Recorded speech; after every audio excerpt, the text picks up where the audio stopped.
Salut la compagnie, c'est Jules Melon et aujourd'hui dans le procédé critique, regardez qui avons-nous avec nous, l'ami Romain Rimbaud. Comment ça va depuis le temps? Ah, depuis le temps. Quel plaisir de se retrouver, en cette période de vacances de Noël. Ça, c'est le plaisir. Nous, on vient d'être libérés en plus, c'est bien si on met un peu les coulisses, on vient tout juste d'être libérés de nos obligations, donc c'est quand même super plaisant, ça fait du bien. C'est ça. Et puis on s'est décidé, voilà, de faire ensemble un petit Mickey de Noël, un journal de Mickey spécial gueule de bois, post-réveillon, post-repas de famille et tout, puisque au moment où vous voyez cette vidéo, normalement, c'est le Boxing Day. Et en effet, ça va déboîter, on peut le dire dans le sens premier du terme, avec un film très particulier qui serait un peu considéré comme le Mickey pour enfants ou pas, et intitulé dans sa langue internationale The Great Yokai War, ou en version originale Yokai Daisenso, sorti il y a 20 ans, en 2005.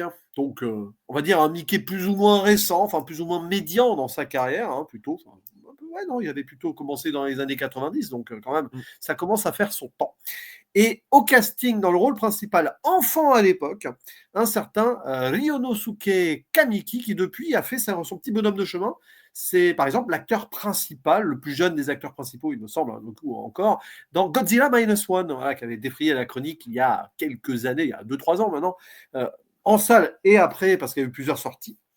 Après, autour de lui, on retrouve des gens qu'on reconnaît plus ou moins. Alors, dans le rôle du méchant, nous avons Etsushi Yokoyama, qui me semble avait joué chez Kitano, lui. Alors, Ouais, je crois, ouais. oui, Boiling Point, voilà.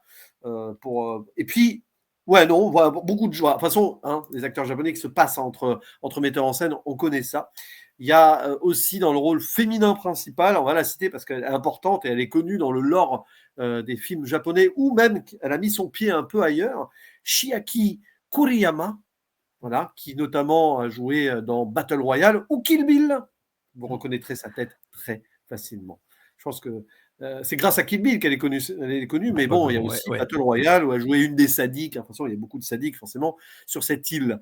Et des apparitions de Kenichi Endo, par exemple, Rei Shabashi. Il y a beaucoup, beaucoup de gens qui ont déjà travaillé avec Mickey ou qui retravailleront par la suite pour donc un film fantastique sur le papier, aventure pour enfants, mais pas que, parce que ça reste Mickey quand même, disons-le, où on va suivre les aventures d'un jeune, il doit avoir 11-12 ans à peine, qui s'appelle Tadashi, qui, Mickey oblige, vit dans une famille décomposée.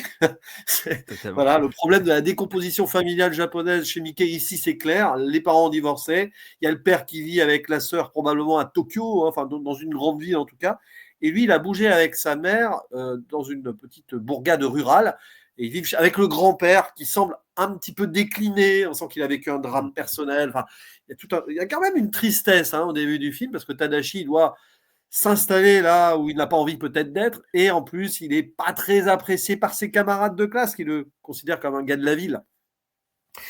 Paradoxe absolu, le temps d'une soirée, voilà, tradition chinoise d'ailleurs, c'est intéressant ça, le Kilin, il va être choisi par la mascotte locale comme étant le Kirin Rider de l'année. Alors le Kirin Rider, c'est le cavalier Kirin en français si vous voulez, qui va devoir affronter les méchants, enfin réunir les yokai avec l'épée magique. Bon, c'est un truc c'est très arthurien presque, mais pour les Mais ouais. enfants.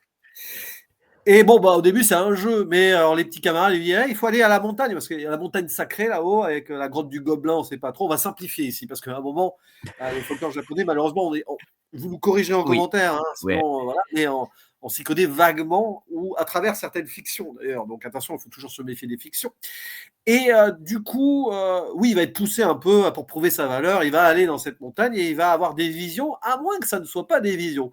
Il va rencontrer des yokai, parce qu'on apprend dès le début du film, l'incipit d'ouverture ne fait pas de doute là-dessus. Une guerre s'annonce, il y a une sorte de monstrueux yokai qui naît là en animatronique, qui rappelle des souvenirs, c'est ces petites bestioles-là qu'on a vues dans d'autres films, un petit peu, ce genre-là, qui annonce dans une grange un petit peu comme Jésus, tiens, c'est marrant, on est post-Noël, mais c'est un peu cette idée que la Grande Guerre arrive, et en effet, on voit au début une sorte d'humain démon, c'est important ça, Yasunori Kato, qui est connu aussi dans le lore, voilà, parce qu'il y a eu des mangas, etc. aussi, derrière tout ça, qui est une sorte de diable humain qui veut réunir tout ce que le mal humain a fait pour détruire Tokyo, tout simplement, pour se venger et utiliser les yokai à sa propre guise en les transformant en machines. Et bien sûr, sur certains points, on fera peut-être quelques parallèles avec Tetsuo, entre autres, parce qu'il y a encore une idée de fusion. Là. Ouais. L'idée que l'industrialisation ultime a fait du mal à la tradition japonaise. Donc, du coup, on est dans un Mickey. Quelque part, Mickey qui coécrit le film. Cette fois-ci, il est crédité en tant que tel. Donc, voilà, ils sont 3 à l'écriture. Ouais. Intéressant, ça aussi. D'après donc alors c'est une nouvelle roman graphique, je pense, d'un certain Hiroshi Aramata. Voilà, c'est lui qui a créé cette histoire en reprenant évidemment le folklore yokai, et tout ceci quelques semaines après la sortie de Yoroi avec Orelsan. Forcément, vous reverrez quelques créatures en commun si vous avez vu ce film. Mon cher Romain, toi tu n'as pas vu Yoroi encore, mais bon, peu importe. As-tu redécouvert ou découvert déjà ce Great Yokai War pour l'occasion? Alors déjà, première chose quand même, Julien, félicitations d'avoir réussi à résumer cet énorme bordel C'est ça. Tsukawa. Si vous avez la gueule de bois en nous écoutant, restez. Voilà. Très On est meilleur compliqué. que tous les Guronzans ou tous les aspégiques que vous voulez. Vous allez voir, ça va passer tout seul. Alors moi, c'est vrai que c'est une première découverte, je l'avais pas vue encore. Et quel plaisir. En fait, vraiment, moi, je me suis éclaté. J'aurais vu le film à 8 ans, c'est ce que je me suis dit hier soir, ça aurait été mon film préféré. Je me suis éclaté À comme un 8 ans. gosse. Mais même aujourd'hui, je me suis vraiment éclaté, mais je me suis vraiment dit, rétrospectivement, c'est un film que j'aurais adoré voir très jeune, parce que je suis toujours amoureux des monstres, ça ne change rien, mais là, il y a une profusion de monstres continuellement. Enfin, moi, je trouvais ça génial pour ça. Le film m'a complètement éclaté parce que c'est vraiment une sorte de il y a ce truc-là, la découverte, on part dans quelque chose d'effectivement de très concret, qui pourrait avoir dans une certaine mesure quelque chose de l'été de Kikujiro, parce que ça se passe sur un été aussi de Kitano. Il y a des trucs comme ça qu'on retrouve.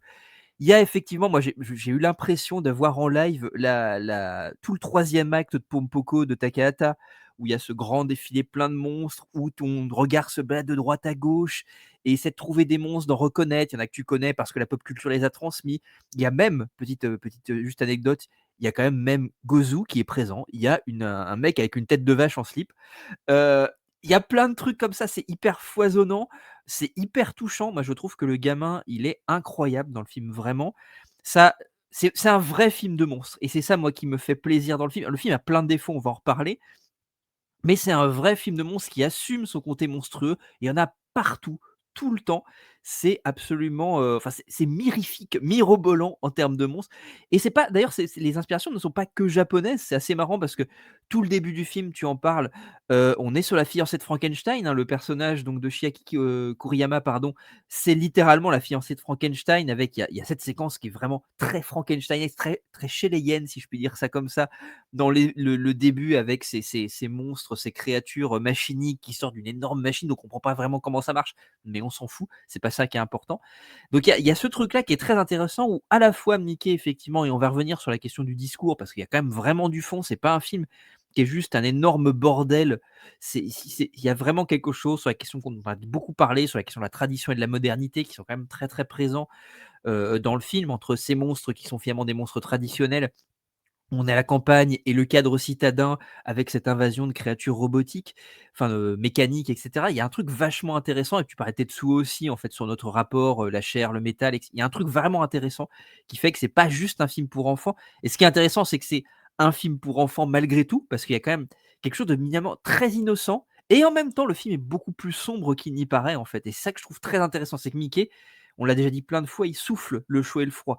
Il est entre les deux. C'est un réal de paradoxe. C'est un auteur de paradoxe. Je trouve que c'est presque un de ces films, je trouve, où les paradoxes sont les plus brutaux et les plus violents. En fait, il y a un truc dans la trajectoire de ce gamin qui, encore une fois, est quelque chose de très naïf, très kitanesque dans un premier temps, dans ce petit village. Encore une fois, j'ai vraiment beaucoup pensé à Kujiro. Je ne sais pas pourquoi. C'est un truc qui, dans l'imagerie, m'a beaucoup amené à ça. Et puis après, il y a une sorte de basculement dans un pur trip de fantasy qui convoque autant Miyazaki que Takahata dans l'imagerie, mais que certainement beaucoup de mangas aussi, grotesques aussi, moi que j'avais pu découvrir à l'époque. J'ai un trou de mémoire sur l'auteur que j'aimais beaucoup à l'époque, qui s'inspirait beaucoup des Dogawa Rampo en ajoutant en fait des éléments de yokai. Et il y a ce truc-là qui est hyper satisfaisant, hyper jouissif, parfois dérangeant. Le film est parfois dérangeant, parfois.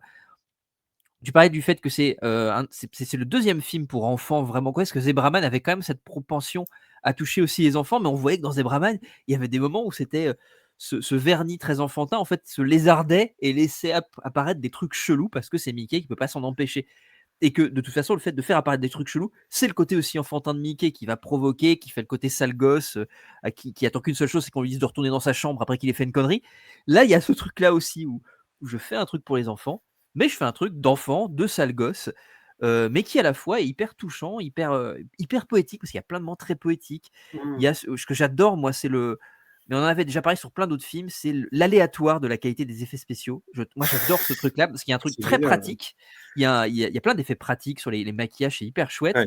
de manière presque, camerounesque sur ce qu'il fait sur T2 où il y a ce combat entre, le Schwarzenegger, le T800 qui est, pour le coup un animatronique et le T1000 qui pour le coup, c'est des effets spéciaux, ce sont les pas plus que les balbutiements déjà, parce qu'on est déjà sur la maîtrise des CGI et on a un combat littéral d'un point de vue métafilmique entre les effets spéciaux pratiques et les effets spéciaux CGI qui commencent à investir énormément le cinéma. Avec toute la question du mythe de Prométhée qu'il y a derrière, qu'est-ce qu'on va faire? On peut le faire, mais est-ce qu'on doit le faire? Comme il y a dans Jurassic Park chez Spielberg. Et là, il y a un peu ce truc-là aussi où il y a ces monstres traditionnels qui sont pour la plupart faits en effet pratique, avec des maquillages, des props, etc. Des marionnettes. Je trouve que la créature parapluie cyclope, elle est superbe visuellement. Et à côté de ça, on a ces robots qui sont faits en CGI un peu dégueu, mais qui finalement fonctionnent hyper bien. Ça crée une sorte de poétique bizarre du CGI. Il s'en fout, Mickey. Ce qui intéresse, c'est ce qu'il raconte. Il s'en fout. Donc c'est vraiment hyper cool. Voilà. Je vais te laisser Et passer. ça, Voilà, par exemple. magnifique. Le Suneko Sori. Et Incroyable. il y a des petites marionnettes comme ça. Donc il y a des petits travaux comme ça. C'est pas Dark Crystal, hein, mais il y a Oui. voilà. Ouais, mais c'est pour ça que je voulais rebondir là-dessus, parce qu'en effet, la première chose sur laquelle il est important de revenir, c'est comment mettre en place cet univers foisonnant. Il y a tout un travail très divers. Il y a des créatures, donc marionnettes. En voilà une, le mignon petit Sune Kosuri, celui qui se frotte au tibia, hein, un petit lutin, que d'ailleurs notre cher jeune héros découvre dans un bus, qui n'est pas le chabus de Totoro, mais à un moment dans l'univers, dans l'apparition du truc, on aurait pu y penser. Et c'est Donc il y a presque ça. le tunnel de Chihiro aussi, parce que je pensais beaucoup à Chihiro avec Ah le passage oui, du bien tunnel aussi. sûr. Enfin, c'est super marrant. Ah, mais tout Excuse-moi, ça, de toute façon, excuse-moi. c'est inspiré d'un folklore japonais global. On sait que Ouais. Miyazaki a été très marqué par cela. Vous voyez Mononoke, par exemple, au hasard, hein, pour ne citer que ce film. Donc il y a des petits trucs comme ça. Et en parallèle, vous avez des trucs qui peuvent quand même être semi-dégueulasses, des fois, il faut l'avouer. Oui. Il y a des trucs comme ce. Voilà, alors ça, c'est une sorte de. Alors, je ne sais plus comment ça s'appelle dans le machin, c'est une machine en japonais. Une fusion entre des yokai déchus qui sont balancés dans la lave en fusion d'une sorte de grosse forteresse sur laquelle on reviendra, parce que vous allez penser à un autre, on va dire, une autre légende de la culture japonaise. Moi, j'ai pensé à ça quand même, sauf que ça vole. Voilà, c'est un kikai. Et les kikai, Oui. dans ça, d'ailleurs, ce premier kikai qui vient d'ailleurs décimer une famille, hein, c'est sympathique. Oui, Hein, totalement, ouais. euh, arrive en moto. Du coup, c'est pas Shin Kamen Rider, ça pourrait être Akira. Moi, j'ai pensé, enfin, c'est des délires comme ça. Et en plus, t'as un truc où t'as le grand-père qui appelle le petit-fils Akira. Et derrière, t'as une scène. Bon, évidemment, c'est pour marquer l'industrialisation Oui, parce que à tout ça des humains qui abandonnent, qui balancent ouais. des trucs dans tous les sens. Et le grand démon Kato, c'est un nom, c'est pas un nom occidental, hein, donc Kato, voilà, Oui. rien à voir avec la religion, il faut le préciser, qui récupère tout ceci, et lui, en tant que démon humain, il a soumis sa vengeance ultime en récupérant le mal pour faire le mal, quoi. Grosso modo, c'est ça. Et donc, tu as plein de petits trucs comme ça, et sans oublier, allez, on va en montrer une troisième, hein, faisons-nous plaisir, sans oublier le maquillage. Parce qu'il y a des moments, c'est du théâtre japonais. Voilà. Ouais. Le kappa, par exemple, ou le shoto, je crois, et bon, il y a la déesse, enfin, l'esprit de la rivière à droite qui est plus ou moins normal de cette apparence-là, hein, parce que voilà, c'est un peu plus complexe. Et là, alors, le kappa, tu sais pas si tu dois rire ou pas, parce que là, c'est très pour les enfants. Et ça nous ramène, et on en parlait un peu en off, à une scène de Mmh. théâtre comme ça, folklorique, qu'on avait dans Dead or Alive 2, où il y avait un kappa aussi. Voilà. Mais il est Mais super, moi j'adore le Kappa, il il est utilise tout ce qu'il peut pour faire des effets. Et ça, c'est Mickey, c'est-à-dire il va, voilà, il est dans le côté un peu SF fantastique. Allez, on y va avec les CGI de 2005, qui forcément paraissent vieillots aujourd'hui. Mais on n'oublie pas les trucs traditionnels, plutôt années 70-80 animatroniques, Cronenbergien, tout ce que vous voulez. Et le folklore japonais qui utilisait ces costumes-là, tu devais les avoir déjà il y a plus de 100 ans, quoi. c'est vrai que c'est très à l'ancienne et parfois ils mélangent les 2 aussi. On en parlait en off de ce personnage de la femme qui a le cou qui s'allonge aussi, Oui, où là on a à la fois des effets pratiques et à la fois des effets, numériques et ça passe bien. Alors quand il fait le mélange des 2, ça fonctionne très bien. Il y a plein de séquences comme ça et c'est très drôle parce qu'on est toujours dans cette idée, on sait jamais si on doit rire ou si on je pense que ce serait assez curieux de montrer ça à un enfant. Je sais pas comment un enfant réagirait à ça en fait, parce qu'on est il aurait vraiment peur. entre, voilà, Voilà. je pense que le risque c'est que Jusqu'à aussi il ait peur. 6-7 ans, il y aurait de la peur. Je Et pense, ouais. après, il y aurait, voilà, enfin, vers 10 ans, il rigolerait doucement, quoi. Voilà, je pense qu'il y a ça, où il y a vraiment un truc où à la fois c'est parfois très dérangeant, tu vois, il y a plein de séquences quand moi je trouve il y a un truc très étrange, je sais pas comment tu interprètes ce plan pareil, mais il y a avec cette princesse de la rivière notamment, il y a un premier personnage donc qui est ce journaliste il me semble, hein, qui donc est petit a rencontré un yokai, donc ça va être un petit peu l'enjeu de ce personnage-là, c'est de pouvoir voir les yokai parce qu'il en a vu un petit, parce qu'il a failli se noyer et il se passe exactement la même chose pour notre héros, pour Tadashi et il y a ce plan où il est sur ses genoux puisqu'elle l'a ramené et donc il était en train de se noyer, il est allongé sur les genoux, il y reprend conscience et ils ont ce moment-là où ils sont la main sur la cuisse de Oui. cette jeune femme en très gros plan avec la main qui se rapproche de son entrejambe, mais c'est très étrange. Ah, il Pareil, y a même un moment, avec la femme avec le long cou et tout, qui essaye de lécher le gamin, là, mais c'est voilà, super malaisant. c'est super bizarre, oui. C'est super malaisant. D'ailleurs, cette scène, alors, petite anecdote, a été plus ou moins reprise Mmh, d'eux-mêmes par bon, le film avec Orelsan Yoroi, mais je pense que ça va être des imageries, on va dire, japonaises connues, donc on va pas parler d'influence ou autre. Mais il y a des moments, parce que c'est vrai que ça commence un peu comme ça, le gamin, avant de vraiment interagir avec ses esprits, il a plus ou moins, d'ailleurs, il fait un cauchemar au début où oui, il sait comment ça va se terminer. C'est-à-dire qu'il est prédestiné quelque part. Et puis il y a une des scènes de cauchemar. Voilà, c'est aussi parce que il y a le jeu d'incrustation derrière. Ne serait-ce pas le mangaka japonais qui fait un caméo? Là, je ne sais pas parce que à un moment il y a notre mangaka japonais qui fait un caméo dans le rôle de l'ancien yokai. Je ne sais pas, à moins que ce soit Ishibashi, voilà. Mais voilà, on voit là, à droite la dame, alors j'ai plus le nom, la dame au long cou, elle a un nom, hein, cet esprit yokai a un nom. Et là, c'est juste après la scène où il y a quand même le malaise. Voilà. Mais dans Yoroi, elle est liée à l'érotisme et tout, donc ça doit être, à mon avis, un ouais. esprit tentateur, etc. Donc là, on a d'ailleurs, c'est comme si Ozu s'ouvrait un univers. Moi, je pense à Kobayashi aussi pour Kwaidan, enfin Oui, bah, des trucs comme totalement. ça. Et là, on a Moi, je tout le vais folklore et tout l'art japonais. Et là, Mickey, il a voulu rendre hommage à la culture artistique et traditionnelle de son pays, tout simplement. beh, moi, j'ai en fait, quand tu parles de Kobayashi, moi, j'ai aussi énormément pensé dans cette, imperfection des effets spéciaux. Justement, tu montres ce plan-là que je trouve intéressant avec des incrustations un peu cheloues. Moi, ça m'a fait beaucoup penser à Osu de Obayashi aussi. Il y a ce truc-là, en fait, Ah oui, dans Osu où oui. il y a des effets spéciaux complètement aléatoires, parfois, qui apparaissent, qui pop dans le cadre et ça participe de la poétique du film, hein. C'est-à-dire que là, on n'est plus dans le encore une fois dans une recherche en fait. De toute façon, on est dans du fantastique, on s'en fout en fait. Il y a ce truc-là que j'adore de jouer sur la facticité, on s'en fout. Dès lors qu'on bascule dans le fantastique, eh ben, on assume la facticité, on cherche pas à ce que ce soit, on va dire, vraisemblable à ce que ce serait si c'était dans le réel. On cherche pas une sorte de photoréalisme de ce que ce serait si la créature, popait dans le réel. Non, on s'en fout en fait. C'est des sortes d'explosions aléatoires de créatures et ça joue de la poétique du film, en fait. Je trouve que tout ça, en fait, fonctionne hyper bien. En fait, moi, à aucun moment, j'ai été choqué par il y a un personnage, notamment aussi d'un yokai, qui a une grosse tête bleue. Et quand on le voit arriver, il a une tête énorme qui va se dégonfler. L'incruste, elle est pas dingue, mais on s'en fout. Encore une fois, ça le fait. Il y a un passage, notamment aussi avec les machines, qui embarquent un petit personnage, le petit personnage qu'on a vu tout à l'heure, de la petite Ouais. créature, dans un micro-ondes. Visuellement, il y a un truc qui est très bizarre visuellement. Ça marche pas super bien, mais c'est pas grave, C'est en fait, Gremlins. finalement, hein. Ça me rappelle Gremlins. Mais Micro-ondes. Gremlins 2. Voilà. totalement. Rappelez-vous. Je sais pas. Peut-être Joe Dante se serait éclaté dans un film comme ça. On Ah mais rigole, moi mais c'est totalement le genre d'expérimentation qu'ils font avec le côté un peu aléatoire du truc, mais qui en fait est un aléatoire très pensé et qui produit quelque chose en fait d'émotionnel. C'est trop bien, je trouve ça trop bien.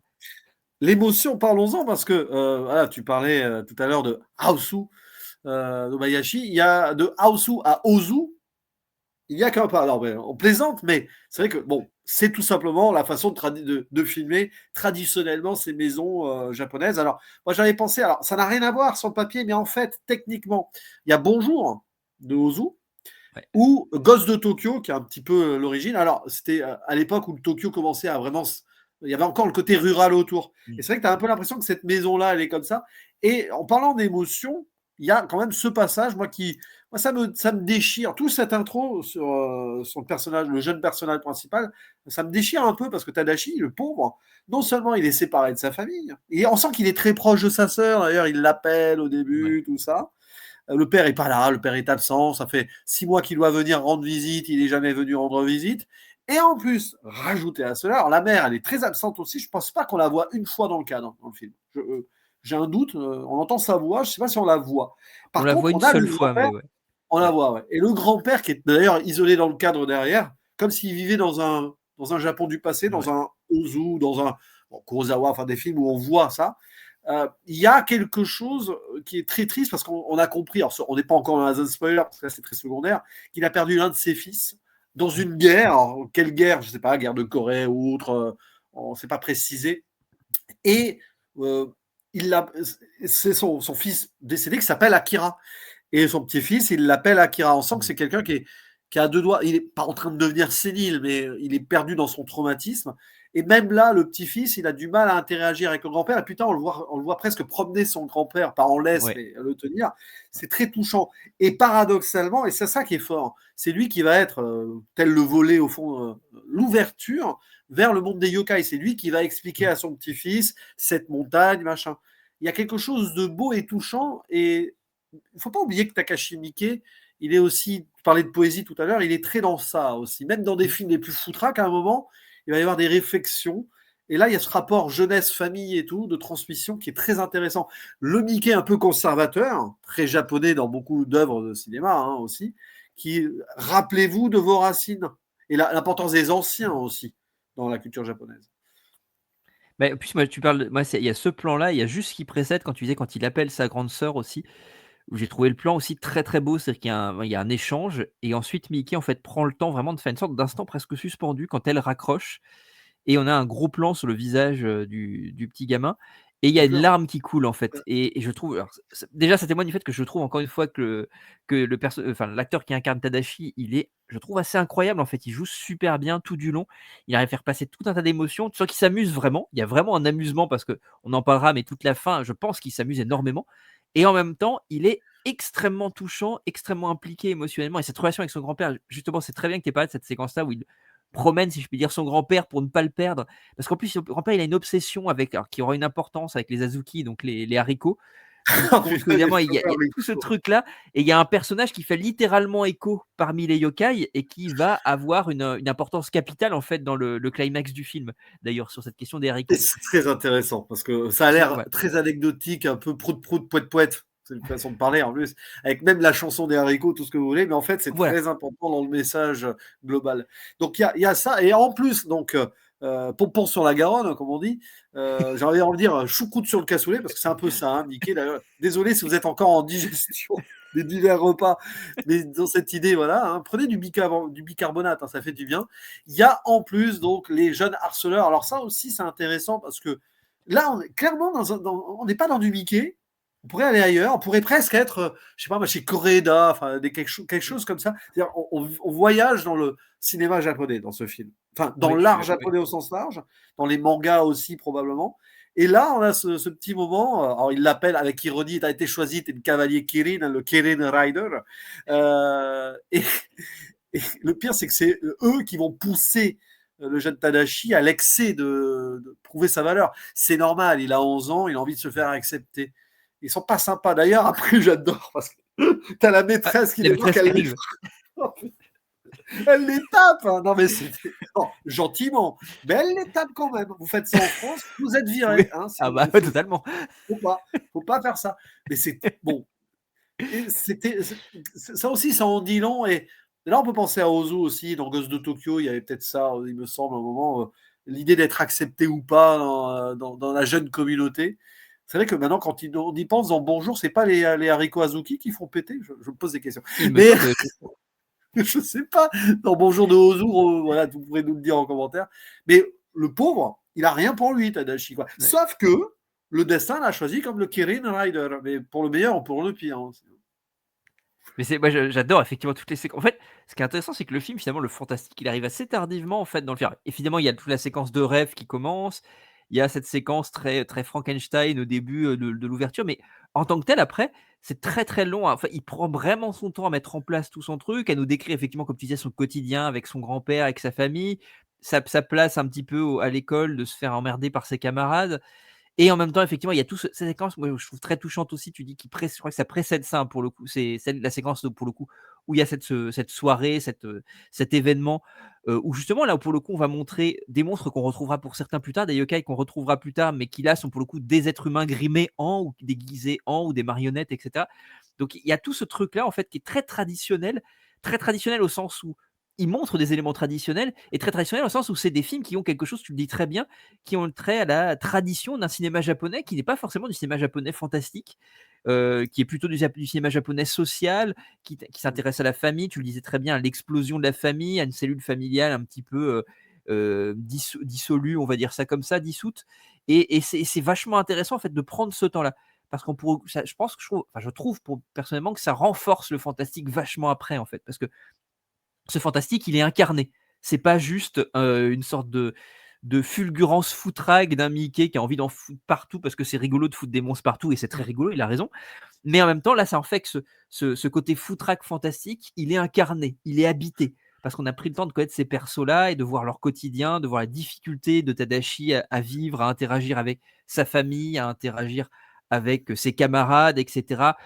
Il y a un truc vraiment intéressant, je trouve, d'écriture du fantastique. Je crois que ça se voit que j'aime beaucoup le film, mais le film m'a vraiment vachement touché. Oui, et puis c'est très important aussi dans avant de se lancer dans une quête, dans une aventure et tout, de bien ancrer Ouais. aussi. Beaucoup de films américains ou anglophones l'ont très bien fait en soi. Moi, je pensais à Time Bandit de Terry Gilliam aussi à un moment. Il y Oui, a tous. Puis super après, ça. on part dans un délire, mais il faut prendre un peu le temps de nous attacher à des personnages qui souvent d'ailleurs sont déconnectés d'un réel parce qu'ils ne sont pas acceptés par ce réel. Donc ça colle. C'est dans des tropes habituelles, hein. Je pense que Mickey il s'est appuyé sur certaines choses assez évidentes, mais ça fonctionne. Voilà, parce que Mmh. justement, nous, d'ailleurs, c'est un film qui, au-delà du folklore japonais, hein, attention, fonctionne sur un occidental sur sa première partie. Ouais, Voilà. bien sûr. C'est-à-dire que vous pouvez remplacer ça par des extraterrestres ou des monstres et tout, ça passe. C'est presque Spielbergien dans une première partie, d'ailleurs. Ah oui, non, mais Presque. je suis assez d'accord dans un contexte, différent culturellement parlant, mais on est très proche de la quête du héros de Campbell, hein. C'est très, très Voilà. proche de ça, Oui. en fait, hein, donc et effectivement, mais je pense que même, je dirais même un occidental quand même tu étais pas du tout familiarisé avec les yokai en tant que tels, heu, en fait, ça marche quand même, en fait, même quand il y a cette profusion de monstres, que tu les connaisses pas, que tu les aies déjà vus, quelque part dans la pop culture, à un moment donné, c'est pas grave, en fait. Je trouve que, mine de rien, je pense alors, je pense nous, on en connaissait parce que tu en vois chez Miyazaki. Moi, je pense vraiment à Pompoko, je pense que c'est un film qui, moi, m'a vraiment, Il y a le familiarisé avec Kappa. les yokai. Le Voilà, le Kappa, Kappa aussi. il y a un film d'animation que je conseille Ah oui, mais totalement, oui, De Keiichi Hara, hein, je crois. tout Un à été fait. avec Kou. Un été avec Kou, là, il y a toute cette histoire de Kappa. Et avec là, le côté, je ne sais pas si c'était Tokyo, mais la vie industrielle à côté, Beh, la totalement. visée écologique, hein, de toute façon, elle y est aussi dans le film. Et un été avec Kou est sorti après, hein, de Great Yokai War, hein, si je ne me trompe pas, ouais, ça doit être après. Ça doit être Mais plus récent, ouais. voilà, mais de toute façon, voilà, tellement de mangaka ont pris ceci aussi en place avec probablement des vieilles histoires et tout. Donc, Mmh, peu importe, c'est les mêmes sources en fait. Je ne peux pas ouais. dire que Keiichi Hara ait vu du Mickey ou vice-versa, on s'en fiche, c'est pas très important. Mais tu vois, c'est ça qui est intéressant parce que Mickey joue aussi sur des clichés, des classiques, si on veut, quitte à iconiser le méchant dès le début du film, mais avec tous les clichés potentiels. Voilà, c'est un démon, il apparaît derrière le feu et tout, avec effets spéciaux moyens quand même, hein. Oui, on Voilà. est d'accord. Mais en rouge, quoi, avec la lave en fusion, le méchant. Et tu as remarqué un truc, et je pense que tu seras d'accord avec moi, c'est le démon. Donc c'est un démon, oui, mais humanisé et Mmh. en mode salaryman avec la petite cravate. Ah, totalement. Tiens donc. Tiens donc, ne serait-ce pas là le mal humain japonais au final? Ah beh, totalement et c'est ce qui alors, c'est ce que passe son temps d'ailleurs Mickey, mais tu parlais de Tsukamoto aussi tout à l'heure, tu parlais de Tetsuo. C'est le salaryman japonais, qui est le Ça, pour utiliser ça, un concept, contemporain et occidental, si je puis dire, la banalité du mal pour prendre Arendt. Il y a ce côté-là, en fait, dans le oui. salaryman, en fait, qui est ce personnage banal qui va commettre le mal parce qu'il doit encore une fois survivre et qu'il est face à une instance sociale qu'il pressurise et donc qui va de fait, incarner le mal, non par, volonté, si je puis dire, mais simplement par banalité et je trouve qu'il y a ce truc-là fonctionne très bien, effectivement, tu as parfaitement raison. Et puis alors, très stoïque, hein, le gars, de A à Z, il a son idée. C'est lui qui, donc, fait un pacte. Alors ça peut être, c'est Méphistophélès, tout ce que vous voulez et tout, de toute façon. Mais il a l'impression qu'il fait un pacte avec lui-même, étant, plus ou moins à la fois l'incarnation donc du capitalisme industriel et en connexion avec des esprits négatifs, et va prendre possession de la tradition japonaise en enfermant les yokai, par exemple. C'est passionnant, avec son bras droit, comme tu le dis, qui est sa fiancée de Frankenstein. On reviendra sur ce personnage plus en longueur dans la zone spoiler, mais triste destin Oui. aussi, on le sent.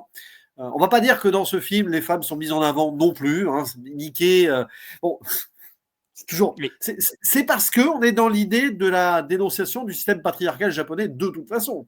Donc, oui. je pense que l'idée, elle est là aussi. Et alors, dès le début, tu as quand même cette forteresse qu'il élève, là, qui a un nom. Hein, c'est que des trucs qui sont traditionnels. Hein. Alors, le nom, je ne l'ai plus sous les yeux parce que c'est un bazar. Hein, mais un nom à rallonge, là, et sur lequel nous reviendrons dans la zone spoiler. Voilà, le Yomotsumono. Voilà. Sorte de forteresse qui va être donc envoyée vers Tokyo pour anéantir l'humanité. Alors, l'humanité se résumant ici à Tokyo pour Ouais. l'instant. Parce que, voilà. Mais ça aussi, ça rappelle exactement des choses qui seront développées dans Zebraman 2 aussi. Et comme il y a eu Zebraman avant, même Zebraman tout court, hein, Oui. cette idée de, à un moment, déstructurer le Japon et quitte à peut-être avoir des envies destructrices aussi. Et j'ai tendance à me demander si Mickey n'a pas des envies de tout envoyer péter par moment. Mmh. Quand on sait comment se termine Dead or Alive 1 aussi, bon, on y reviendra évidemment parce que moi j'y ai pensé. Mais ce méchant, t'en penses quoi? Parce qu'on peut pas faire plus cliché finalement. Mais Bien sûr. dans le cliché, ça marche. En Bah, vrai. en fait, il y a dans ce cliché-là, dans ce trope-là du salaryman, japonais, complètement, on va dire, aliéné par le système, en plus, très citadin et cetera, ça je trouve que ça fonctionne hyper bien et il y a toujours ce truc-là qu'au pareil, on en parlait avec Tetsuo, enfin, on peut en parler avec Tetsuo, il y a ce truc-là où et il y a je pense à Matango aussi de Inoshiro Honda, des choses comme ça, où on est mieux avec les monstres, encore une fois, en fait. Le plus monstrueux, bon, c'est la question traditionnelle à laquelle ramène le monstre, c'est le monstre, il me questionne sur ma propre monstruosité, qui est véritablement le monstre et cetera. Mais là, en fait, tout ce qui est chaleureux, les endroits où on est bien, où il y a une bonne ambiance, où, tout le monde semble heureux, dans une forme de candeur, d'innocence, de naïveté, c'est avec les monstres, c'est là qu'on a envie d'être. C'est certainement pas justement avec ceux qui sont physiquement les plus humains, c'est avec tous ceux qui sont les plus difformes, les plus bizarres, les plus étranges en fait, parce que et Mickey, je pense qu'il a envie de tout casser et de nous ramener effectivement à ce truc, à cette, bah, dans cette sphère où les monstres finalement sont là, ils s'amusent, ils jouent, ils prennent tout un peu à la légère. Moi j'ai adoré cette séquence-là où ils font une réunion ensemble et la réunion est levée et ils se mettent tous à refaire les cons. Il y a plein de trucs hyper rigolos en fait où on est mieux avec eux. Je pense beaucoup à Matango parce que c'est un film moi qui m'avait beaucoup marqué quand j'avais découvert à la base, quand c'était sur le DVD à l'époque de quand tu étais sur Tetsuo, il y avait Jean-Pierre Dionnet qui en faisait une présentation et il parlait de Matango et j'ai découvert Matango à la suite avec ces mecs qui bouffent des champignons. Je crois qu'on a déjà parlé, quand ils mangent des champignons, ils se transforment en monstres et dans un premier temps, bah, les champignons sont très bons, donc ils vont manger les champignons et donc forcément parce qu'ils se font avoir par le goût, ils vont se transformer en monstres et au bout d'un moment, en fait, il y a un truc qui vrille chez les persos où ils vont plus manger le champignon parce qu'il est bon. Ils vont manger le champignon parce qu'il les transforme en monstres et que c'est là-bas finalement qu'on est mieux, c'est avec les monstres et il y a ce truc-là, je trouve qu'il fonctionne hyper bien dans le film où on est encore une fois bien avec les monstres et tout ce qui a trait à la ville, tout ce qui a trait justement à ce mal-là, à ce mal très, très capitaliste, très patriarcal aussi, bah, on n'a pas envie d'y être, c'est l'enfer, littéralement l'enfer et je trouve ça vachement intéressant. Encore une fois, c'est pas un renversement de paradigme extrêmement original, mais il le fait super bien en fait le film et je trouve qu'il est pas si manichéen que ça parce que quand même il y a ce personnage-là, il a quand même un lore, ce personnage du méchant. Alors, il est pas très développé. Je trouve que c'est peut-être un des défauts du film, moi je trouve, c'est qu'il y a toute cette idée qu'il a une relation avec la princesse de la rivière et on voit quelques flashbacks, elle a fait un pacte avec lui, mais on n'en sait pas plus et c'est assez flou là-dessus. Alors peut-être que c'est un truc, comme tu me l'as dit tout à l'heure, je ne savais pas, Mickey a réalisé une suite en 2021 et peut-être que c'est quelque chose qui est peut-être plus exploré par la suite, je ne sais pas. Mais je trouve qu'il y a un truc intéressant avec ce méchant-là. En fait, on le sent plus nuancé que finalement n'être que ça. Peut-être qu'il était autre chose avant, je sais pas. Vraiment, c'est une question, je m'interroge pas mal dessus parce que c'est un truc qui m'a un peu manqué. Je trouve qu'il y a pas mal de bribes sur ce perso et c'est peut-être un choix de Mickey de garder ce côté un peu mystérieux quand même derrière mais de lui apporter une certaine profondeur pour n'être que simplement que n'être juste qu'une sorte d'incarnation, de réceptacle pour le mal. Mais c'est un truc que je trouve vachement intéressant quand même, malgré tout. Oui, puis t'as aussi, alors, celui-là, on va le développer après dans la zone spoiler, on va pas tarder à l'ouvrir, mais il y a le personnage du journaliste aussi, qui est intéressant. Oui, Alors que le journaliste qui reconnaît le Kirin Rider, il a assisté à la cérémonie. Un journaliste qui est là sur place pour écrire un article sur les yokai par rapport au mangaka local, justement, qui existe vraiment, qui fait son petit caméo, etc. Et, et là aussi, on est vraiment dans la société japonaise. Ce journaliste qui a la pression de son rédac chef, ouais, on voit au téléphone, il est pas bien. Cet adulte qui rêve encore d'être enfant, et sur le moment, on se dit, tiens, c'est anecdotique cette rencontre, qu'après, il va jouer au comic relief un peu hein, dans le film, on va le voir bourré, on va le voir... il y a plein de délires comme ça. Mais en fait, c'est hyper important, ce journaliste. Lui, il a son développement pour le coup. Lui, il a son développement. et Mais pour en revenir aux méchants, bon, en soi, c'est pour garder le mystère aussi. oui, Et le problème du film, c'est qu'il en fait aussi ce cliché absolu du mal ultime. Donc, fatalement, il refuse un développement. D'où vient-il? Que fait-il? ouais, Et peut-être pour les Japonais, il est connu, ce personnage. Donc peut-être il s'est dit, bon, bah, c'est un peu la limite aussi d'un film qui ouais, bien s'appuie sûr. aussi sur ses références. Mais qu'est-ce qu'on aurait pu, pourquoi il veut se venger? Bon, voilà, parce qu'il est méchant, voilà. Oui, C'est un peu l'idée. Parce que c'est le méchant! C'est pas, c'est comme dans les VF de Nicky Larson. oui, c'est ça. Très méchant. Mais bon, je pense, si tu as d'autres choses à rajouter ou pas, on va peut-être basculer directement. Oui, Bon, allez, on va spoileriser ce grand foutraque bordélique. Alors bon, on va passer sur bon, le truc rite initiatique à la rivière. Là, on y est, hein, dans le mythe de Campbell. L'épée qui se brise. Il a oui. sa première défaite quand même, évidemment, hein, Tadashi. Elle se brise.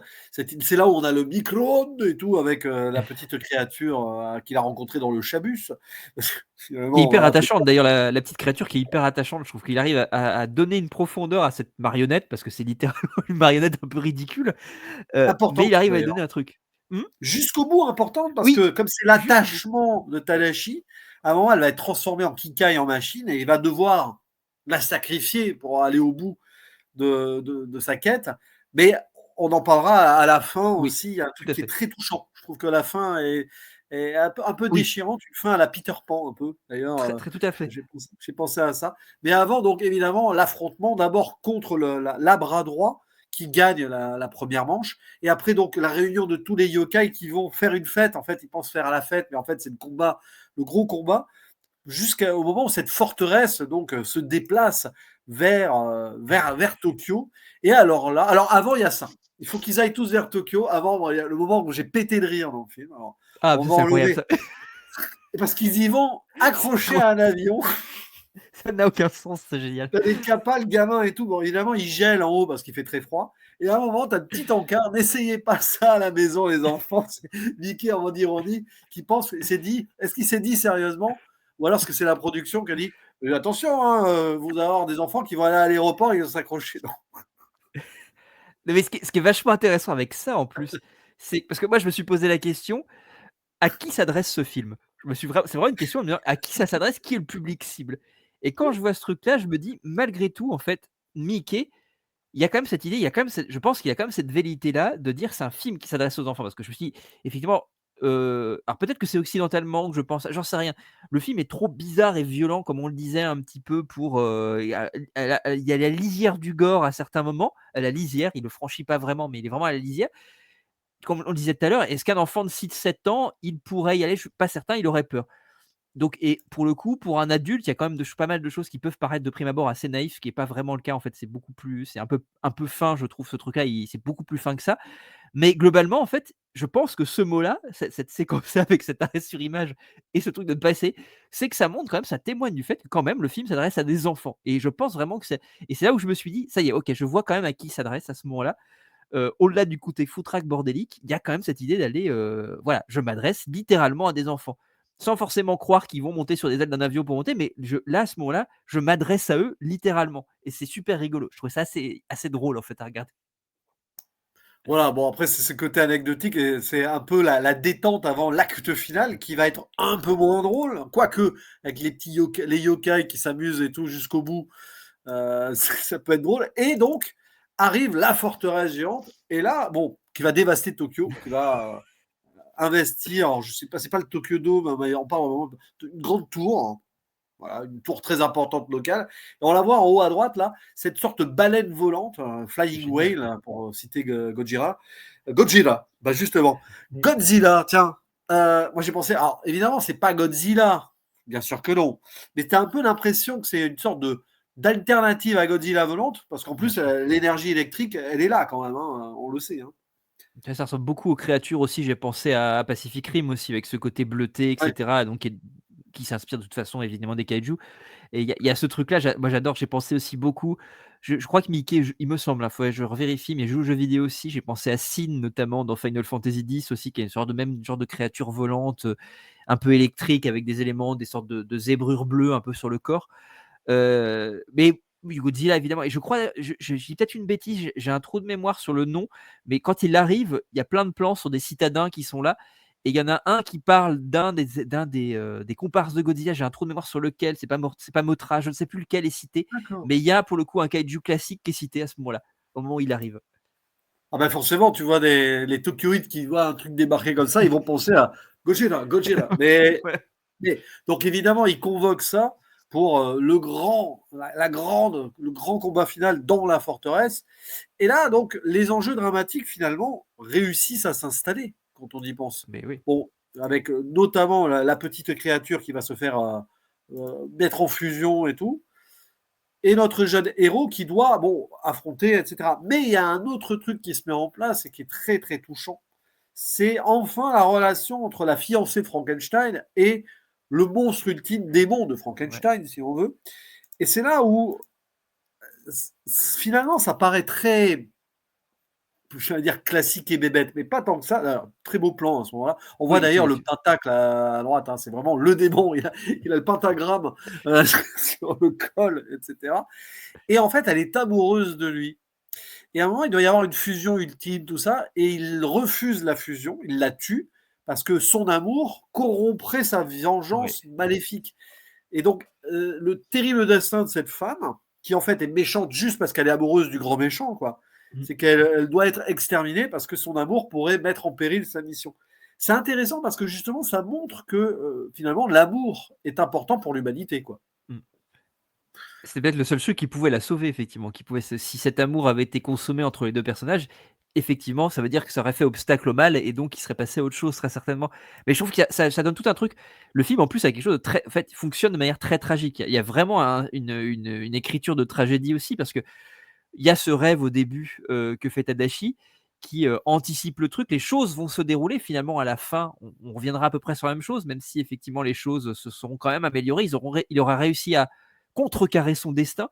Mais il y a plein de choses qui se font de manière très où il y a justement après cette séquence-là, il y a tout le truc avec les haricots notamment, qui sont dus à une réaction en chaîne d'un personnage qui tombe sur un autre qui est là à ce moment-là et ça fait bascule sur l'autre qui est envoyé en l'air, qui fait tomber ces trucs dans le truc de fusion.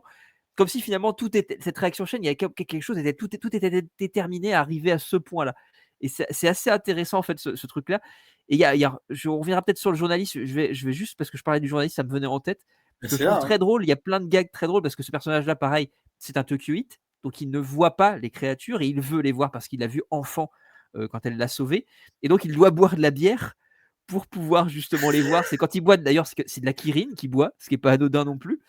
Et quand il boit cette bière-là, il les voit. Mais c'est intéressant parce que finalement, c'est le salaryman, qu'est-ce qu'il fait à Tokyo pour pouvoir s'échapper de son quotidien morne répétitif, il va se saouler la gueule à la bière le soir, en fait. C'est le Et c'est là Kirin qu'il trouve Rider, hein, voi et c'est ce moment-là où finalement, il trouve une sorte d'espace dans lequel il va peut-être retomber dans une certaine mesure en enfance parce qu'il est un petit peu, désinhibé au sens où toutes ses inhibitions tombent, en fait et c'est à ce moment-là où je trouve ça très intéressant. Ce qui fera contraste avec le côté un peu, finalement, assez tragique et pessimiste du final. Mais c'est voilà, c'est par la bière, par l'alcool, par la désinhibition que ça produit, et donc ce retour en enfance que ça ouais, produit mais parce que ça me permet d'enlever tout ce qui me contraint extérieur, que je peux voir les créatures. Et puis à ouais, mais côté ça, de ça, effectivement c'est passionnant parce que c'est dans les tropes voilà, du capitalisme japonais. Souvent, ces gens qui travaillent 12 heures par jour et tout, ouais, leur seul moment où ils peuvent souffler avant de rentrer à la maison, ils voient jamais leur épouse, hein. C'est qu'ils vont peut-être boire, on les voit boire, on voit pas mal ça chez Ozu, hein. oui, Ouais, ils vont se prendre leur petit coup d'alcool après. Alors, ça paraît un peu anodin comme ça, mais c'est parce que c'est comme ça qu'ils tiennent. S'ils voilà. n'arrivent pas à sortir un peu, c'est-à-dire ils rentrent chez eux, ils dorment pas, quoi. Donc, ils sont obligés de passer par là, et c'est un peu l'idée aussi. Et ce journaliste, en plus, il va réussir, c'est lui qui va tomber, alors que le Oui, haricot. Parce que finalement, notre cher méchant décide de fusionner ultimement avec la forteresse pour devenir le big boss final ultime pour l'anéantissement. Sauf que il y a un haricot qui tombe, des trucs d'haricots qui tombent. Et ce qui est extraordinaire, c'est qu'à cette chanson là en fond, les haricots de l'amour. Donc finalement, il a refusé l'amour voilà. de la dame là. J'ai plus Agui, je crois. Oui, Il Guy, a oui, c'est ça. refusé son amour pour finalement se retrouver avec les haricots de l'amour Et c'est marrant qui parce vont qu'il y a tout il y a faire péter. Les haricots font tout péter.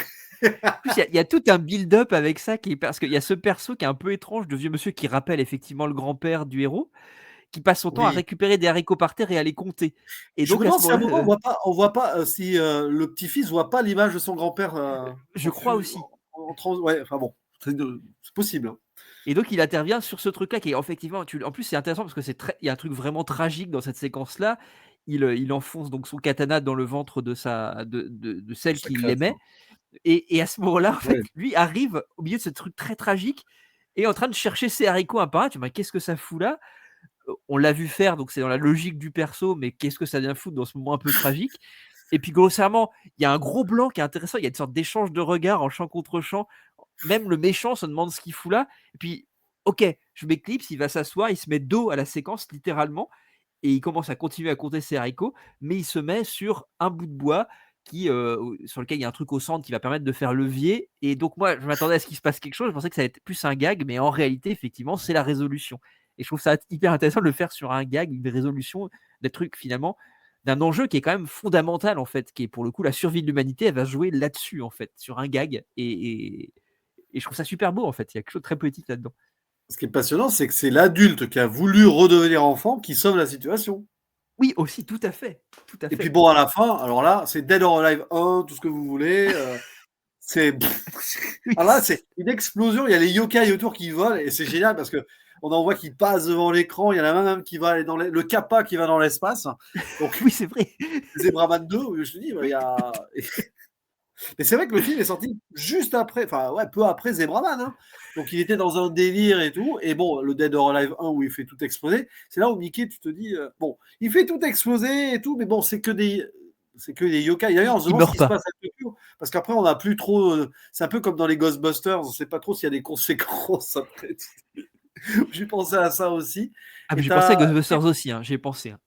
voilà, mais t'as le gamin qui s'en sort parce qu'il chevauche littéralement, une sorte de cheval imaginaire de feu. Moi, j'ai pensé à Bastien avec Falcor dans l'Histoire sans fin, Ouais. à ce moment-là. Il manquait que Mais je la musique derrière, on y était, quoi. Et mais tu vois, c'est une oui, je t'en prie, explosion excuse-moi, de libération, hein, en fait. parce que j'ai pensé aussi à un truc quand tu penses au film que tu as pensé en voyant le film. Moi, j'ai pensé à énormément de choses. J'ai pensé effectivement à l'Histoire sans fin, à plein de moments et j'ai beaucoup pensé à un film qui est postérieur et donc je me pose la question parce que, la culture de Guillermo del Toro n'est plus à notamment au cinéma japonais n'est plus il y a le générique du film s'ouvre sur un enchaînement d'engrenages qui s'intercalent les uns dans les autres, qui est exactement le générique de Hellboy 2, de Golden Ah Army. ouais. Les créatures ressemblent beaucoup, mine de rien, à la Golden Army aussi, en fait, ici. Il y a une séquence notamment avec une sorte de monstre avec qui est aussi un yokai avec un énorme pif et des grandes ailes derrière, qui étrangement, je trouve notamment, il y a un plan à l'arrière quand il s'approche du petit garçon sur ses ailes en plongée sur ce personnage qui est très grand pour lui donner une ampleur par rapport à tout le reste, qui ressemble énormément, notamment à un plan qu'on trouve dans, de la mort, en fait, quand il y a la mort qui vient, retirer, le morceau de lance qui est dans le ventre, enfin dans le buste d'Hellboy aussi, cette mort incroyable qu'il y a dans Hellboy de Del Toro. Et je trouve que c'est moi je me suis vraiment interrogé en me disant: «Il y a plein de plans, qui auraient pu être vus par Del Toro et retravaillés». Peut-être que ce n'est pas le cas, peut-être que ce n'est que des coïncidences, sont que des coïncidences, mais je trouve que tout ce travail notamment sur Hellboy 2, je trouve que dans Hellboy 2, il y a plein de ponts qu'on peut tisser, notamment sur la Golden Army, notamment sur cette séquence avec la mort et ce yokai-là en particulier. C'est hyper rigolo, en fait. Je trouve que c'est très, très curieux. Le générique est pareil, très ressemblant, je trouve. Voilà, c'est une petite chose comme ça qui m'est venue. Après, c'est peut-être, Del Toro, peut-être de ce film ou des mangas avant ou de l'histoire. Et il y a eu des films, alors Totalement. apparemment, il y a eu aussi plusieurs films, Yokai Monsters, donc produits à la fin des années 60 par le studio DIA. Donc peut-être qu'il est tombé sur ces vieux films-là. Ce sera intéressant de voir ce que Mickey a pioché de là-dedans aussi. Ouais, Parce que en soi, c'est une sorte de relecture, remake, réadaptation, tout ce que vous voulez. Là, ce totalement. film-là, sur le papier, n'invente rien. Il l'inscrit dans son cinéma, Mickey, mais il n'invente rien, et encore moins les créatures du coup. Donc, faut voir ce que Del Toro, s'il a lu ça dans des mangas, je crois qu'il lit pas mal de mangas. Enfin, Oui, il s'intéresse à beaucoup, donc Pacific Rim n'est pas sorti par hasard. Hein. totalement. Euh, Ouais. bon, évidemment, Evangelion et tout. Bon, on est moins dans Evangelion là, même si à un certain moment, on peut penser à ça. Et puis alors, après toute cette explosion, on se dit bon, ça va se finir, voilà, triomphe final, tout ce que vous voulez. Mais il y a une sorte de twist plus ou moins intéressant, un twist narratif, Qui est super je vais intéressant. dire. On a l'apparition de ce jeune homme, de ce jeune homme, de ce jeune salaryman. Tiens, comme ça, on comprend très vite qui c'est parce qu'on entend son prénom. Tadashi, oui. C'est notre jeune héros, 15-20 ans après, je sais plus, c'est à peu près dit, hein, qui est maintenant totalement dans la société. On ne sait pas qui c'est qui parle en fond, si c'est sa femme ou sa mère. Alors encore, il y a une voix de féminine en fond. On voit d'ailleurs les photos et le Du grand-père grand-père. rejoint les Ouais. photos de son fils décédé. Et du coup, on voit notre petite créature là en bas à gauche qui est transparente parce que en grandissant, en devenant adulte, il a oublié. Et c'est terrible parce qu'il y a presque une mélancolie là, surtout vu la scène qu'il y a avant, où on voit le jeune Tadashi encore parler avec le journaliste Ouais, et qui fait son premier mensonge, Tadashi, il le dit, il ouais. ment au journaliste par rapport au fait que l'esprit de la forêt qu'il a sauvé pourrait l'aimer ou pas, enfin bon, il y a tout un délire. Et il y a cette voix off qui dit, en mentant comme ça, pour la première fois vraiment, on rentre dans le monde adulte. Je suis devenu adulte, Et ouais. à la fois, tu as le journaliste qui est revenu dans le monde de l'enfance et tu as Tadashi qui rentre dans le monde adulte. Et là, on a le croisement. Et Tadashi qui s'oublie complètement parce qu'il ne verra plus la créature. C'est terrible de l'avoir queené en mode hey, je suis là, je suis là. Ouais. Et d'ailleurs, on voit pas, il prend sa veste et il shoot la petite créature après. C'est presque triste comme fin, quand même. Ah bah, moi je la trouve extrêmement et à la fin, on a quand même l'apparition aussi, avec la créature où ils échangent un petit regard, pareil en transparence, du méchant pour le coup, qui la rejoint, il se retrouve presque au même endroit. Je sais pas comment tu as interprété en fait cet échange de Ouais. regards entre la créature et le méchant, je sais pas comment tu l'as interprété, mais je Il est trouve ça assez oublié. curieux. Voilà, il est Est-ce oublié qu'il est lui aussi en oublié lui réalité. aussi? Il est plus vraiment méchant. De toute façon, il est fusionné avec les haricots de l'amour. Donc, il a été assagi. Mais ce qui est incroyable, c'est qu'il y a ça. Et puis après, si tu regardes le générique, donc il part au boulot et Oui, derrière, on voit des gamins, dont un gamin qui se fait harceler par d'autres. ouais, Tu as l'impression que, en fait, c'est une boucle et que ça va totalement. recommencer avec ces gamins-là. Parce que Voilà. même le fait qu'il apparaisse en fait, c'est-à-dire que je trouve ça d'autant plus triste qu'il te dit que quand bien même c'est le bien et le mal, parce qu'on peut considérer qu'il y a la figure du bien, que cette petite créature et la figure du mal, qui est ce personnage du mal qu'on a vu jusqu'à maintenant, qui était cet antagoniste. Dans les 2 cas, en fait, Mickey te dit presque que c'est tout aussi triste d'oublier cette figure du bien que cette figure du mal en réalité. Mieux vaut ça que la vie en fait du salaryman aliéné en fait. Il y a quand même cette idée que ce mal-là, quand bien même c'est le mal, il est quand même de l'ordre de l'imaginaire en fait et on a perdu ce truc-là. Le salaryman perd en fait cette capacité à rêver, à imaginer, à se rêver héros d'une quête. Tout ça a disparu en fait et Ouais. l'aliénation en fait du boulot et c'est c'est assez, je trouve la fin très triste en réalité, ouais, mamie. En fait, j'étais en train de m'amuser comme un gosse et à la fin, j'ai «Ah ouais, c'est pas si fun que ça finalement, c'est pas très drôle». Il me semble que Makoto Shinkai, il a questionné sa fin de Your Name. Il y avait un truc aussi Mais sur totalement. l'oubli. Enfin, Oui, oui, il tout y à a des fait. trucs où 5 centimètres par seconde aussi. Enfin, c'est très japonais, cette peur de grandir aussi, peut-être, ou alors cette nécessité de grandir et d'être vraiment hyper terre à terre. Moi, j'ai presque une. Il faudrait vérifier parce qu'on peut pas voir, c'est un peu loin et tout, mais les gamins qui passent au générique, est-ce que c'est les mêmes acteurs qui jouaient les Mmh. gamins dans le film? Ce serait intéressant parce que on pourrait avoir ici une fusion temporelle, etc. Ouais. Mais moi, j'y vois encore un geste, c'est assez violent parce que 16 ans après, 2021, il faudra une suite Takashi Miike qui s'appelle The Great Yokai War Guardians, que peut-être qu'on évoquera un jour d'ailleurs, pourquoi pas. Comme on a évoqué Zebraman 2, Dead or Alive 2 et 3, Crow Zero, etc. Parce que finalement, encore un film dont il a fait une suite. Il y Mais oui. avait celui-là, on ne savait pas trop, mais il y a celui-là. Et où donc, peut-être la même temporalité, 15 saisons après, je ne sais pas si c'est presque voulu d'ailleurs qu'il ait attendu tout ce temps, ce même acteur-là, adulte, alors, apparemment c'est pas un grand rôle, mais en tout cas, il va jouer ce rôle-là, il jouera le rôle du démon Kato. Comme si, en Ouais. grandissant, devenant ce salariman, il deviendra le méchant de la suite. Mais c'est très Star Wars et il y a ce truc-là en fait de devenir son propre Dark Vador en fait, je trouve c'est assez intéressant en fait de questionner effectivement ce mais tu vois, c'est la même chose qu'on trouve même chez Miller dans Fury Road où à la base ce qu'il avait dit, c'est que globalement à la fin de Fury Road, finalement elle, potentiellement devenait elle aurait pu devenir, Furiosa, elle deviendrait c'est je crois que c'est ça qu'il avait expliqué en interview. Pour lui, à la fin, elle reprenait cette place-là, elle monte dans la forteresse et finalement elle devient la future, comment dirais-je, un petit peu instance autoritaire en fait. C'est-à-dire qu'à ce moment-là, ce combat ne peut qu'amener à ça. Il y a quelque chose encore de l'ordre de la tragédie finalement, où c'est, tu le disais tout à l'heure, c'est une sorte de cercle vicieux qui fait que certes, on se bat, on s'affranchit, mais en s'affranchissant, on devient la nouvelle oppression. Finalement, on prend la place de l'ancien oppresseur et on devient l'oppresseur. Et ensuite, au nouveau, de se battre pour pouvoir s'affranchir et en s'affranchissant, devenir le nouvel oppresseur. C'est la dialectique du maître et de l'esclave, hein, de Hegel, hein, tout bonnement, enfin, perverti si je puis dire, parce que c'est pas Hegel va pas jusque-là, il n'y a pas cette idée. Mais voilà, il y a cette idée voilà, de devenir son propre Dark Vador dans une certaine mesure, ou ce contre quoi on se battait jusqu'à maintenant. Ouais, je pense que là-dessus, on peut fermer la zone spoiler. On implose la zone spoiler. Et on vous retrouve là si vous n'avez pas encore découvert le film, etc. J'espère que vous allez bien. Voilà, surtout. C'est bourratif. Un petit peu à l'image du film. Hein, désolé, c'est vrai que le 26 et tout, mais bon. Au final, encore un Mickey qui dépasse l'entendement. Et ça, Ah ouais. on peut dire que même, c'est intéressant parce que même dans les films les plus sérieux qu'il ait pu faire, genre First Love et tout, qu'on a évoqué il y a quelques Mm. mois, il y a toujours des moments où c'est pas l'extravagance ou l'envie d'éclabousser de la part de Mickey. Ouais. Voilà.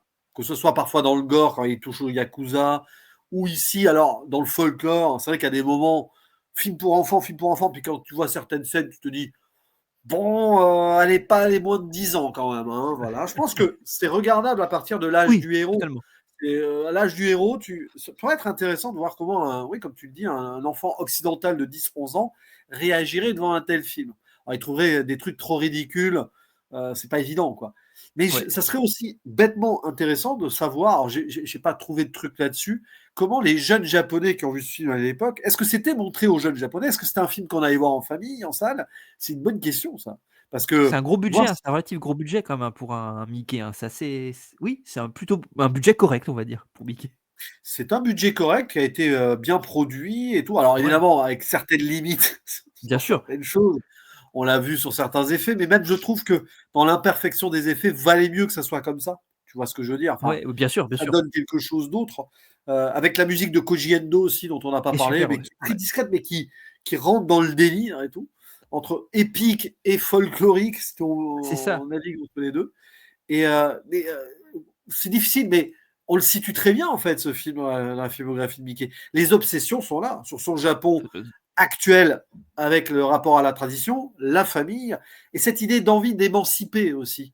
Cette quête de l'absurde par moment, mais l'amour, la famille, finalement, pour lui, c'est le plus important. Jugerais-tu ce film conservateur, du coup? Peut-être parce qu'il est très pessimiste sur la modernité. Hein. Oui. Bah, les méchants, c'est quand même les machines quand même, hein, malgré tout, c'est le salaryman et les machines. Donc il y a quand même un envie de retour à une forme de traditionnalité, évidemment, c'est évident. Ah ouais, ça sera intéressant. De toute façon, je pense qu'un jour, on s'occupera de la suite, parce que Ouais, fatalement, à mon avis, il doit y avoir à boire et à manger là-dedans. Savoir comment il a réactivé, répété, ou comment la menace revient, etc. Parce qu'arrivé au bout, on peut se poser cette question.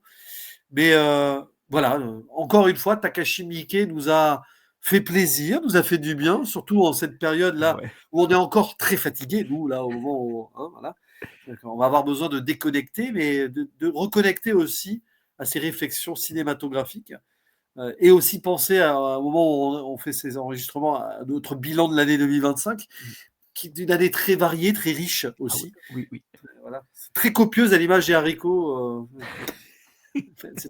Mais c'est vrai qu'en termes de cinéma japonais, cette année, c'était peut-être. Alors, moi, c'est plutôt le cinéma chinois, je t'avoue, qui a assez été épatant cette année, mais voilà. Comment conclure, hein déjà en vous souhaitant de bonnes fêtes qui Déjà, continuent, ouais. voilà. Un bon repos, j'espère que vous êtes avec les vôtres, que vous êtes moins dans une famille miquesque, je vais dire. Parce que ça C'est peut pas être la meilleure compliqué. famille qu'on trouve chez Mickey souvent. Voilà. Voilà, pas la famille de Great Yokai War et encore moins celle de Visitor Q, par pitié. C'est pas le but. Hein.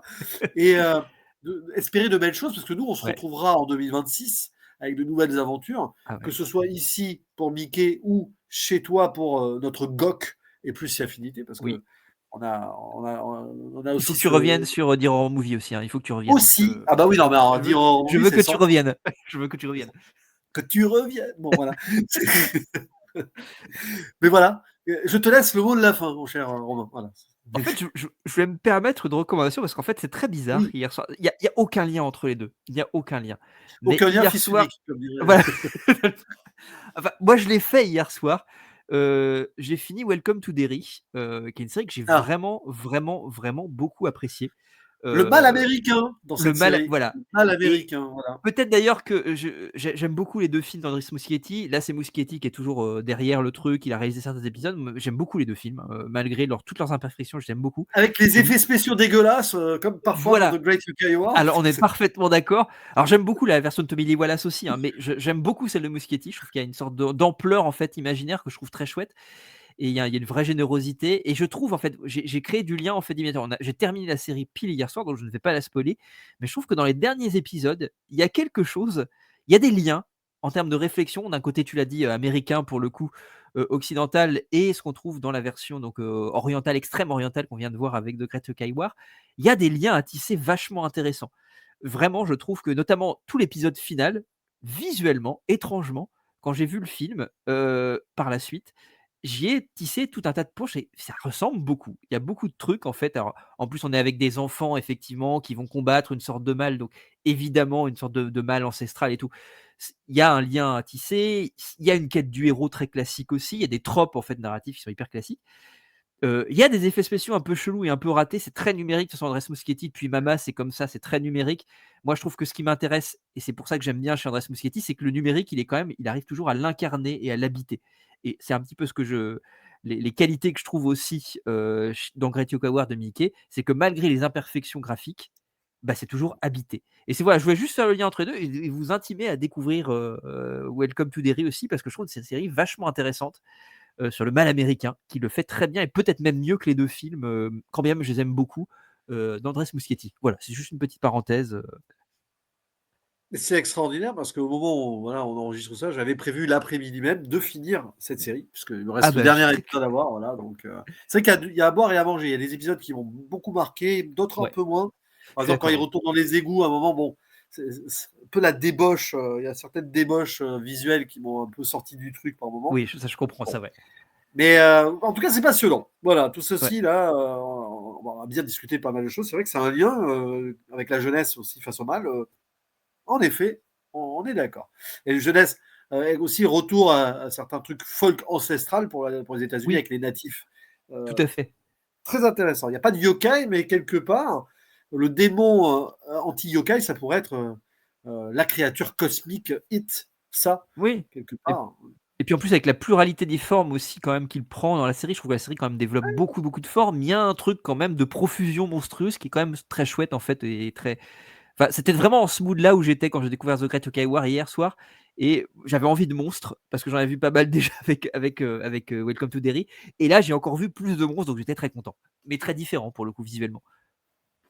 Bah voilà, bah du coup, sur ces beaux mots et sur cette dernière recommandation annuelle, il ne nous reste plus qu'à nous dire à l'année prochaine, Romain, évidemment, pour. Ah beh, oui. Alors moi, sur ma chaîne, il y a encore des vidéos là qui traînent là, tous les jours, hein, de toute façon. Et on vous dit à la prochaine. Et merci d'avance de vos commentaires et tout, hein. On vous lit Ah oui. avec grande passion, etc. Et vous pouvez nous corriger, même si on a dit les petites Ah imperfections. oui, Et n'hésitez voilà, pas. c'est très important. Mais du coup, à la prochaine. Ciao. Salut.